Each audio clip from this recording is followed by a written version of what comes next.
আমেরিকার গল্পের 4 নম্বর পর্ব এটা। এবার বলবো দুটো অসাধারণ জায়গার কথা। প্রথমটা হচ্ছে north cascade national park.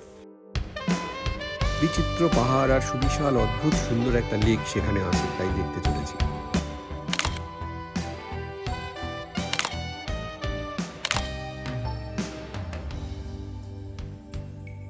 View পয়েন্টগুলোকে এরা খুব সুন্দর করে সাজিয়ে রাখে, যাকে বলে ওভারলুক। তেমনি একটা হচ্ছে Washington pass overlook. Forest fire খুব কমন এখন এখানে। এই সময়টা ধোঁয়ায় একেবারে আকাশ ঢেকে গেছে, মন ভরল না, যদিও দৃশ্যটা বেশ মায়াময়।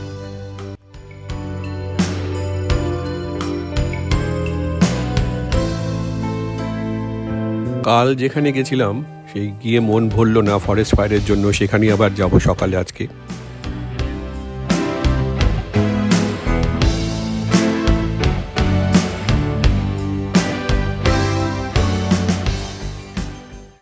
কালকে ফরেস্ট ফায়ারের জন্য যে অবস্থা হয়েছিল, আজ ঝকঝকে পরিষ্কার। দারুণ লাগছে আজকে।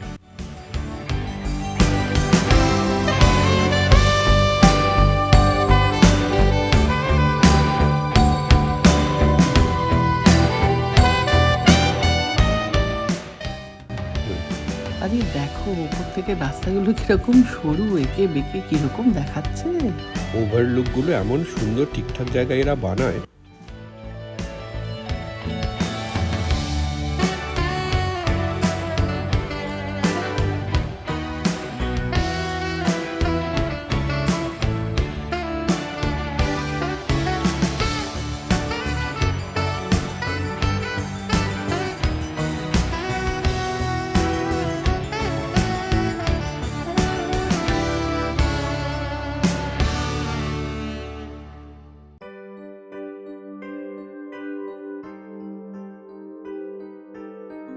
অপূর্ব সুন্দর সেটিং একটা সুন্দর পিৎজার দোকান পাওয়া গেল।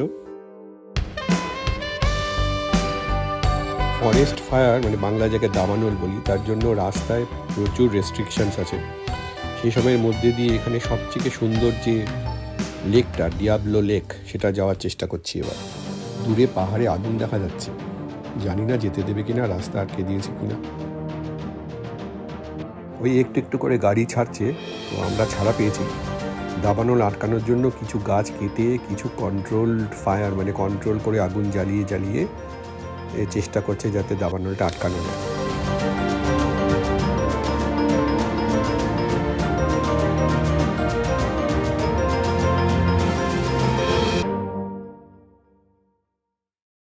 নর্থ ক্যাসকেড ন্যাশনাল পার্কের মধ্যে যে এই লেকটা, এটা আমেরিকার একেবারে উত্তর পশ্চিমে ওয়াশিংটন স্টেটে।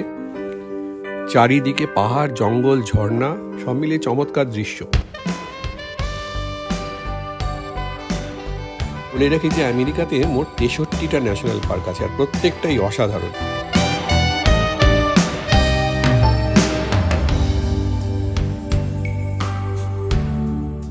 ডিয়াবলো লেকে পৌঁছলাম। উফ, জলের কি মারাত্মক রং! মানুষ কিন্তু এখানে এই রংটা দেখতেই আসে।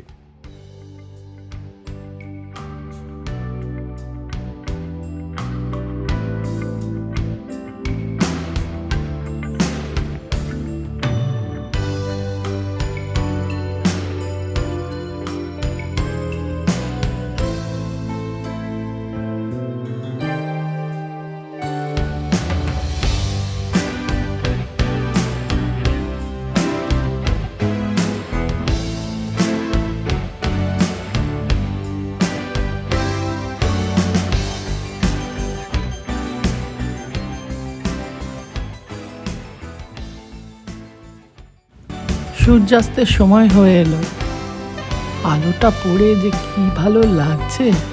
হ্যাঁ, সব মিলিয়ে অসাধারণ। ভাগ্যে রাস্তাটা খোলা পেয়েছিলাম।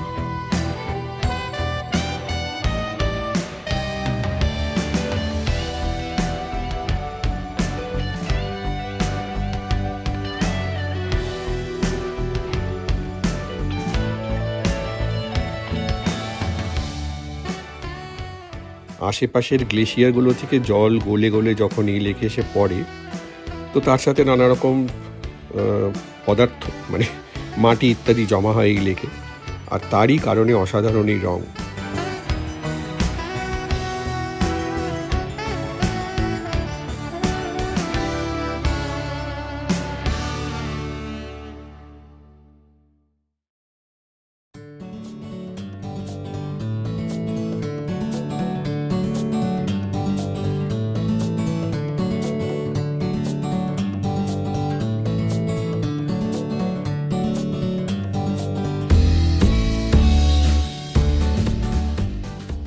এবার চলি অন্য আরেকটা জায়গায়, সেও খুব সুন্দর। এবার যে লেকটার কথা বলবো তার নাম হলো লেক টাহো। এটা হলো আমেরিকার সবচেয়ে বড় অ্যালপাইন লেক। সমুদ্রের তল থেকে অনেক উপরে থাকা কিছু লেক, যেখানে গ্লেশিয়ার থেকে জল আসে মূলত, সেই রকমই একটা লেক হচ্ছে এই লেক টাহো। এই লেকটা কত বড় সেটা বোঝানোর জন্য বলি, এই লেকটা ঘিরে একটা রাস্তা আছে, মানে অল অ্যারাউন্ড। সেই রাস্তাটা প্রায় 115 কিলোমিটার, মানে গাড়িতে যদি আমি নর্মাল স্পিডে যাই তাহলে প্রায় ঘন্টা 3 লাগে। কোনো এক বড় লোক মিসেস লোরা নাইট তার বন্ধু বান্ধবদের নিয়ে নাকি আসতেন বোটে চেপে, ওই যে দূরে লেকের মধ্যে আইল্যান্ডটা দেখা যাচ্ছে সেখানে চা খেতে। ভাবা যায় না। লেক টাহোকে উপর থেকে দেখবো বলে আমরা এলাম একটা জায়গায়, এটা একটা ভিলেজ, এর নাম হচ্ছে হেভেনলি।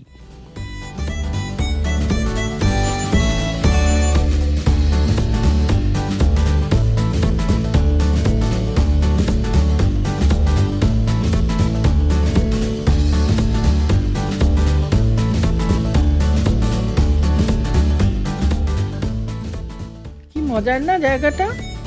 মেয়েটা কি সুন্দর ছবি আঁকছে এত লোকজনের মধ্যে দাঁড়িয়ে দাঁড়িয়ে। হ্যাঁ, সাংঘাতিক জমজমার জায়গা একটা। এর মধ্যে থেকেই আবার কেবল কার গুলো উঠছে ওপরের দিকে। এই হেভেনলি ভিলেজ হচ্ছে ফুড, ফান আর ফ্যাশনের জন্য খুব বিখ্যাত। এই পুরো অঞ্চলটাই শীতকালে বরফে একদম ঢাকা পড়ে যায়, আর সবাই এখানে আসে অ্যাকচুয়ালি স্কি করতে।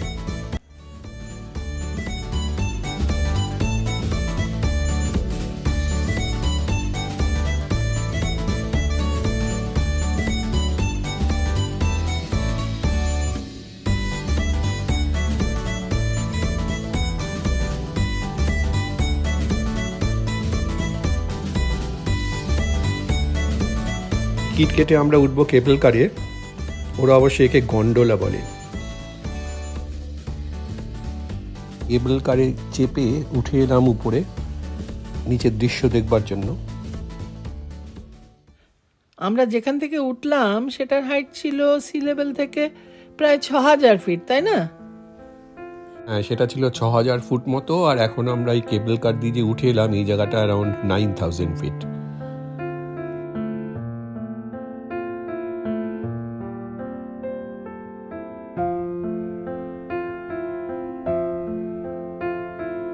উফ, চমৎকার দৃশ্য।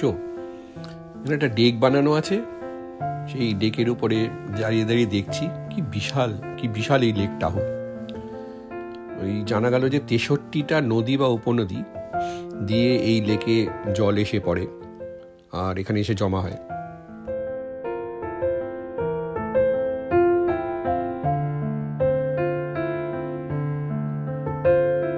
কত সুন্দর অদ্ভুত সব জায়গা ছড়িয়ে রেখেছে প্রকৃতি এই পৃথিবীতে, দেশে বিদেশে। কবিতা সেই লাইনটা মনে পড়ে যায়, বিপুলা এ পৃথিবীর কতটুকু জানি। দুটো সুন্দর জায়গার কথা শেয়ার করলাম। ভালো লাগলে সাবস্ক্রাইব করবেন আর লাইক বাটনটা একটু আঙুল ছুঁয়ে দেবেন।